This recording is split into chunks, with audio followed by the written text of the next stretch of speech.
In front of me is Black Shark Pad 7 Pro, and today I would like to show you how you can set up Face Unlock.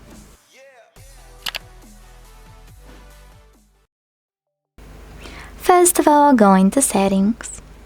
Then you need to scroll to click on this section called Security and Privacy.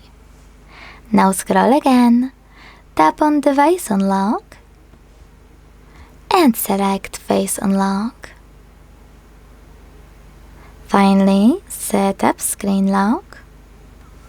Choose I agree at the bottom right corner and then Start. Keep your face in frame and follow all of the instructions from your screen.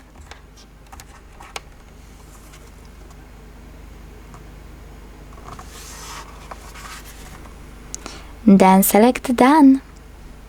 So when I go back, switch off my screen, turn it back on and look at it.